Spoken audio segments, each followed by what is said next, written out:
Today's topic is corrosion. एक छोटे से एग्जाम्पल से पूरा टॉपिक क्लियर करते हैं, बहुत इजी लैंग्वेज में समझते हैं। कोरोजन क्या होता है? मान लो हमने कोई लोहे का ऑब्जेक्ट ले लिया, या फिर समझ सकते हो कोई हमने लोहे का गेट ले लिया और उसको हमने बारिश में बाहर रख दिया। कुछ समय बाद हमने देखा कि उस पर रेड ब्राउन लेयर आ जाती है, तो उसे ही कोरोजन बोलते हैं। सिंपल। कोई भी आयरन मेटल ऑब्जेक्ट हम क्या करेंगे, कुछ टाइम के लिए बाहर रख देंगे, उसमें एयर मॉइस्चर वाटर का कांटेक्ट में रख देंगे, तो हम देखेंगे उसके ऊपर रेड ब्राउन कलर की एक लेयर होगी। जब कुछ टाइम बाद हम ऑब्जर्व करेंगे तो वही रेड ब्राउन लेयर रस्टिंग कहलाती है। उसी प्रोसेस को हम, जो ये पूरा प्रोसेस हुआ है, एयर वाटर मॉइस्चर के कांटेक्ट में हमारी मेटल ऑब्जेक्ट आई है, इस प्रोसेस को हम रस्टिंग ऑफ आयरन बोलते हैं और इसे ही हम क्या बोलते हैं, कोरोजन बोलते हैं। तो चलिए अपने टॉपिक पर आते हैं बिना टाइम वेस्ट किए हुए। अगर आपको समझ में आया होगा थोड़ा बहुत, नहीं आया तो आगे आगे समझ आ जाएगा। The eating up of metal by the action of air, moisture or a chemical such as an acid on their surface is called corrosion. Normal, simple, easy language। यानी कि यहाँ एक इम्पोर्टेंट क्वेश्चन भी आता है कि आयरन ऑब्जेक्ट को ही जंग क्यों लगता है। ये सबसे इम्पोर्टेंट क्वेश्चन है। तो कोरोजन की हमने डेफिनेशन अभी पढ़ी कि जब मेटल एयर मॉइस्चर और केमिकल के कांटेक्ट में आता है तो धीरे धीरे खराब होने लगता है, तो उसे ही हम क्या कहते हैं, कोरोजन कहते हैं।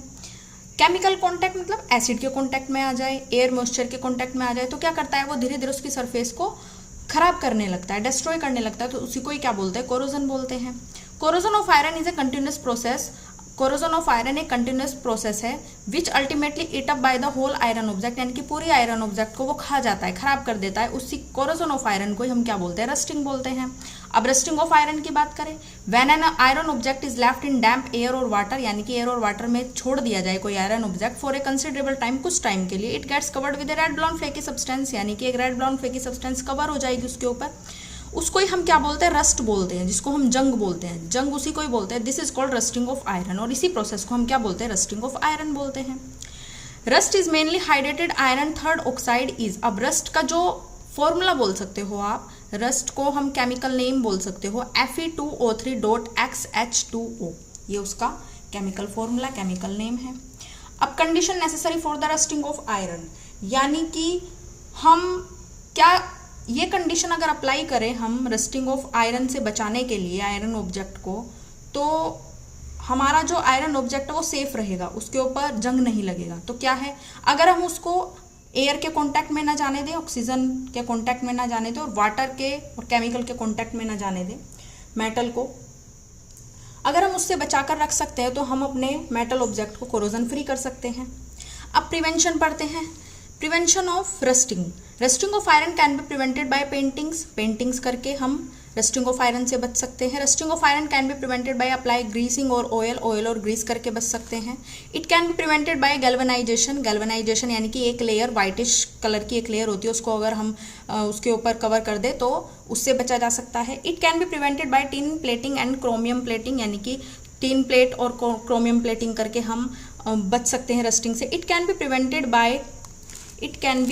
Prevented by alloying it to make stainless steel, यानी कि एलॉय के बारे में बाद में पढ़ेंगे, ये पॉइंट बात का है कि हम उस एलॉय को, चलिए पढ़ते हैं पहले एलॉय टॉपिक, उसके बाद बात करेंगे। Silver article become black after some time when expose to air. Silver articles जो होते हैं, यानी कि सिल्वर ऑब्जेक्ट जो होते हैं, वो कुछ टाइम बाद ब्लैक हो जाते हैं क्योंकि वो एयर के कॉन्टैक्ट में आ जाते हैं। This is because it react with sulphur, क्योंकि जो हमारी एयर में सल्फर है उसके कॉन्टैक्ट में उससे रिएक्ट करके हम सिल्वर आर्टिकल्स पे क्या बन जाते हैं, कोटिंग बन जाती है सिल्वर सल्फाइड की।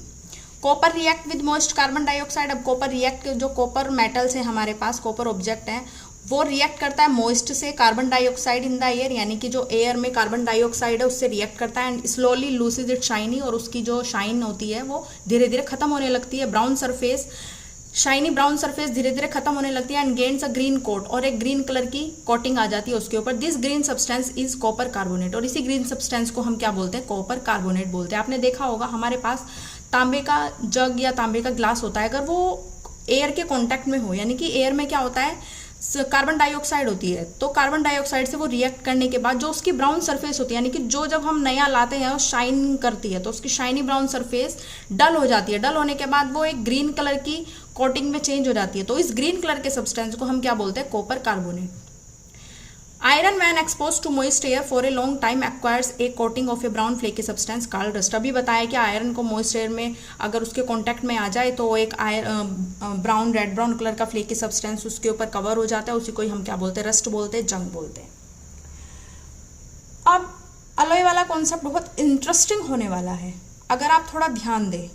अब एक सवाल आता है, अगर प्योर मेटल जल्दी खराब होते हैं तो इंडस्ट्री करती क्या है? यहीं से आता है अलॉय का कॉन्सेप्ट, यानी कि अलॉय अगर हम बात करें, अगर मतलब कि प्योर मेटल जल्दी से खराब हो जाए तो फिर कुछ तो इंडस्ट्री करती होगी भैया। यहीं से आता है ये जो कंसेप्ट है अलॉय का, ये यहीं से आ गया है। तो the various properties of a metal like malleability, ductility, strength, hardness, resistance to corrosion, appear etcetera can be improved by mixing other metals. यानी कि ये सब प्रॉपर्टीज अगर हम दूसरे मेटल के साथ मिक्स करके इनको इम्प्रूव कर सकते हैं। दिस मिक्सचर ऑफ 2 और मोर मेटल इज कॉल्ड एलॉय, यानी कि 2 या 2 से अधिक मेटल के मिक्सचर को हम क्या बोलते हैं? एलॉय बोलते हैं। 2 या 2 से ज़्यादा मेटल या मेटल प्लस नॉन मेटल को मिलाकर जो मिक्सचर बनता है उसे हम क्या बोलते हैं? एलॉय बोलते हैं। अब एग्जाम्पल, सिंपल एग्जाम्पल देख लेते हैं। जैसे कि ब्रास है तो वो कॉपर प्लस जिंक का मिक्सचर है, और कॉपर और जिंक के एलॉय को हम ब्रास बोल सकते हैं। कॉपर और टीन के एलॉय को हम ब्रोंज बोल सकते हैं, और आयरन प्लस कार्बन के एलॉय को हम स्टील बोल सकते हैं। अभी एग्जाम्पल देखिए, थोड़ा एक्सप्लेन कर देती हूँ। Iron is the most widely used metal but it is never used in its pure state.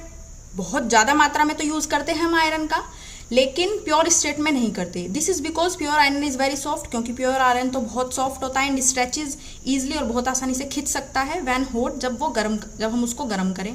अगर हम प्योर मेटल का यूज़ करें अपने किचन में, तो हम तो मेटल ऑब्जेक्ट को ऑब्वियस सी बात है कि अपने स्टोव गैस पर रखते हैं, तो वो अगर गर्म हो जाएंगे, ज़्यादा गर्म हो जाएंगे, तो वो सॉफ्ट है तो वो तो एक मेल्ट हो जाएगा, स्ट्रेच हो जाएगा। But if it is mixed with A small amount of carbon, लेकिन अगर हम उसको स्मॉल अमाउंट कार्बन के साथ मिक्स करें, it becomes hard and strong, तो वो क्या हो जाएगा? हार्ड और स्ट्रॉन्ग हो जाएगा। When iron metal is alloyed with other metal such as chromium and nickel, अगर आयरन मेटल को दूसरे एलॉय मेटल के साथ मिक्स करें, chromium and nickel, we get an alloy called stainless steel. यानी कि स्टेनलेस स्टील की अगर हम बात करें, ये स्टील जो है एलॉय है आयरन और कार्बन का, तो वो क्या है? विच इज स्ट्रॉन्ग होगा, टफ होगा, और does not rust at all, और उसके ऊपर जंग भी नहीं लगेगा। नेक्स्ट पॉइंट है, if iron is mix with some other substance, अगर आयरन को दूसरे सब्सटेंस के साथ मिक्स करें, इट्स प्रॉपर्टीज चेंज, उसकी प्रॉपर्टीज चेंज हो जाएगी। In fact the properties of any metal can be change if it is mixed with some other substance. In fact यहाँ तक कि मेटल की प्रॉपर्टीज भी चेंज हो सकती है अगर हम दूसरे अदर सब्सटेंस के साथ भी उसको मिक्स करें। N alloy is a homogeneous mixture, alloy क्या है? होमोजीनियस मिक्सचर ऑफ 2 और मोर मेटल और ए नॉन मेटल और मेटल। अभी बताया 2 या 2 से अधिक मेटल या नॉन मेटल को मिलाकर जो मिक्सचर बनता है उसे ही हम क्या बोलते हैं? एलॉय बोलते हैं। तो एलॉय क्या है? एक होमोजीनियस मिक्सचर है। अब प्रॉपर्टीज ऑफ एलॉय की बात करते हैं। They are stronger than the metals from which they are made, यानी कि ये मेटल से ज़्यादा स्ट्रॉन्ग होते हैं जिस तरीके से हम इसको बनाते हैं। They are harder than the constituent metal, they are more resistant to corrosion, यानी कि अलॉय की प्रॉपर्टीज की अगर हम बात करें तो ये कोरोजन से प्रिवेंट करता है, यानी कि जल्दी से अलॉय पर जंग नहीं लग सकता। दे हैव लोअर, क्योंकि पूरी प्रॉपर्टीज चेंज कर देते हैं, हार्ड बना देते हैं, सॉफ्ट से हार्ड बना देते हैं और स्ट्रॉन्ग बना देते हैं, मेटल को जल्दी से खराब नहीं होने देते। They have lower melting point than the constituent metals, they have lower electrical conductivity than pure metals, यानी कि प्योर मेटल से कम लोअर इलेक्ट्रिकल कंडक्टिविटी हो जाती है।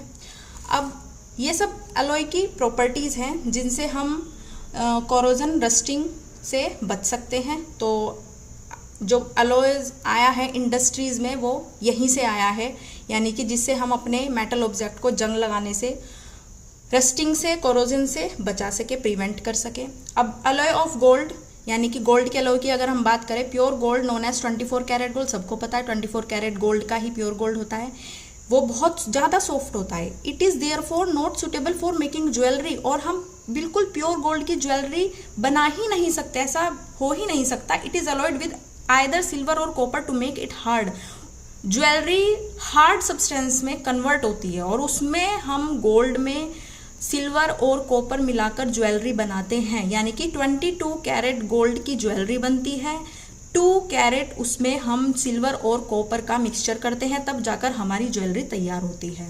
एलॉय ऑफ मरकरी की बात करें, if one of the metal is mercury then the alloy is known as amalgam, यानी कि मरकरी मेटल का जो एलॉय है वो है एमलगम, उसको हम क्या बोलते हैं, एमलगम बोलते हैं। अभी हमने बात की थी कि ब्रास किसका एलॉय है, कॉपर और जिंक का। यहाँ पर ब्रॉन्ज की बात करें तो ब्रॉन्ज किसका एलॉय है, कॉपर और टिन का। Are not good conductor of electricity, यानी कि गुड कंडक्टर ऑफ इलेक्ट्रिसिटी नहीं होते। Whereas copper is use for making electrical circuits, लेकिन कॉपर का हम यूज करते हैं इलेक्ट्रिकल सर्किट्स बनाने में। Solder and alloy of lead and tin का जो एलॉय है वो सोल्डर है। Has a low melting point, जिसका मेल्टिंग पॉइंट बहुत लो होता है। And is used for electrical wires welding, और हम इसको इलेक्ट्रिकल वायर में मतलब वेल्डिंग में यूज़ करते हैं। जो इलेक्ट्रिकल वायर वेल्डिंग में यूज़ किए जाते हैं उसी में ही हम इसका यूज़ करते हैं सोल्डर का। अब एक छोटा सा पॉइंट आता है, the wonder of ancient Indian metallurgy, ये हमारे सिलेबस में है। The iron pillar near the Qutub Minar in Delhi was made around 400 BC by the iron workers of India. They have developed a process which prevented rot of iron from rusting, यानी कि इतना पुराना pillar बनाया हुआ है लेकिन आज तक उसके ऊपर जंग नहीं लगा, और उसके ऊपर बारिश भी होती है, हवा के कॉन्टैक्ट, वाटर के कॉन्टैक्ट, केमिकल के कॉन्टैक्ट, मॉइस्चर, सब चीज़ों के कॉन्टैक्ट में आता है, लेकिन वो कभी खराब नहीं हुआ, उसको जंग नहीं लगा।